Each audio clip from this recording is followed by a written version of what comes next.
All right, it's Sunday. I'm sitting at Addie's desk because it has the sunlight behind it, not in my bunker of an office.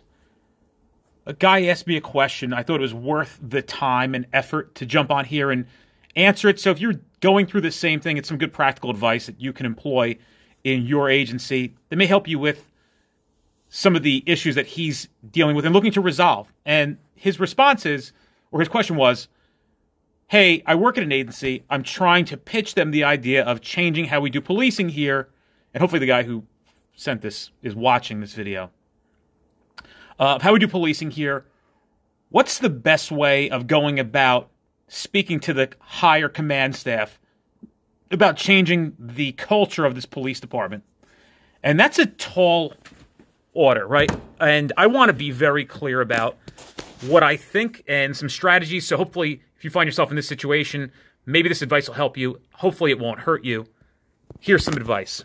The first one is, do you work at an agency where you think that they at least have open ears? Do they at least want to hear the idea of doing things a little differently? This is a big issue. Most places don't give a fuck. Wear your knee pads on the way in. Just kidding. I don't know. Doug, what do you mean? Does your agency have an open-mindedness to changing the way police work's done? Having that conversation really, it depends on who the person is who's listening. I don't like to cry on deaf ears. And a lot of times in life, we run across people who, essentially will have deaf ears. They don't want to hear about it. They don't want to hear about things. They like the way things are. Human beings don't like change. People don't, move around. And think about all the cops who are miserable where they work, but won't leave, right? I think about that all the time. I think about, impending doom in people's lives in certain areas and not even leaving that. Thanks, man. It is a great shirt. Appreciate it. Den Tunes. And I think about people who, won't leave certain situations. So people just like it the way it is. Even if they don't like it, they still just like it to be the way it is. Before asking, here's another way of doing it that may help you and behoove you, is to go out and employ some of it. But don't employ the crazy stuff. Don't go out. And I want you to, but if you're trying to get this stuff viewed upon at your agency, here's a simple tactic that you can employ where they can ingest it calmly and it'll settle in the stomach and they'll go, you know what? That tasted good. How did you do that? I have seen agencies who have literally flipped the script on who they were going to be when they comfortably understood what we're advocating. And basically what we're advocating is bad people going to jail more than Karen doing 12 over the speed limit, right? That's really the advocation of this company. And I stand behind that. I mean, I make those statements. They're offensive to some, gets under the skin. But the idea is to promote change. I want to promote clarity and understanding and truthfulness of we only have so much energy. Why don't we use it appropriately? And if you don't like the idea of calling for canines and impounding vehicles and applying for search warrants and this and, off-the-wall actual police work, that's okay. We can get there. My advice is start with, and I've given advice to a lot of new people, start with the tactic of figuring out ways to compel identification from passengers in motor vehicles, from people who are committing pedestrian traffic. I would actually say don't even try the pedestrian stuff and the bike stuff yet. I would say if you're in a situation where it is new, police work is completely new to your agency, I would advocate that you would stop vehicles, request passenger identification, which means on any motor vehicle stop, you can ask people ID and then check them for warrants. Even better is I would make sure that on traffic stops, and I talk about this in my class all the time. This is actually one of the biggest tactics that I teach because it's so impactful and it's so easy to do. On traffic stops, instead of worrying about the driver, worry more about the passengers and employ motor vehicle violations that we can use to compel identification. And then when they play the name game, what's going to happen is, you've seen videos on this, guys and girls, before. This is nothing new that I say. Is you will have these people pop for warrants. And when they come out of the car and being placed under arrest, you're going to search them, incident to arrest. You're going to find narcotics. Administration's going to read this report and go, what a clean job. What an easy thing to do. The guy in the back seat wasn't wearing a seatbelt, if that's a violation in your state. The officer requested identification. He then played the name game. We were able to unveil that or reveal that this person was wanted on 3 outstanding warrants. He was placed under arrest, search incident to arrest, and additional charges for the possession of heroin were tacked on. Admins love this shit. I don't care where you work.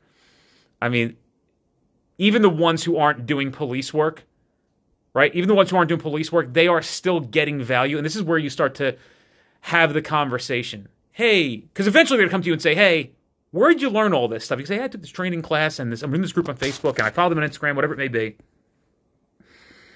And I say, we could teach other people that here. We can really get a lot of good stuff. That's really the entry-level way to start to introduce proactive police work in your agency.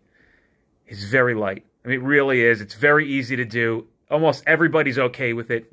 When you're new and you take this course and your agency has never seen police work, which a lot of them haven't, and you hit a good car and you know exactly what it is, and you call for a K-9 and they're having a heart attack because the only thing your sergeant ever did was write a book of tickets a week. He's got his head buried in Netflix all night, or flirting with a 19-year-old dispatcher because his marriage is terrible.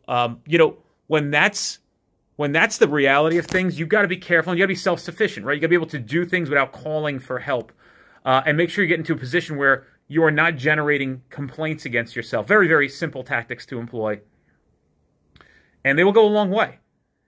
The only other way that they're going to really jump on board is everybody likes money. So if you actually go out, employ the tactics, and you ride the thin line between you and them, and you hit a large money seizure, know what to do with it when you get it, but nobody is happier than the administration when you put $100,000 in the bank and now you guys can buy,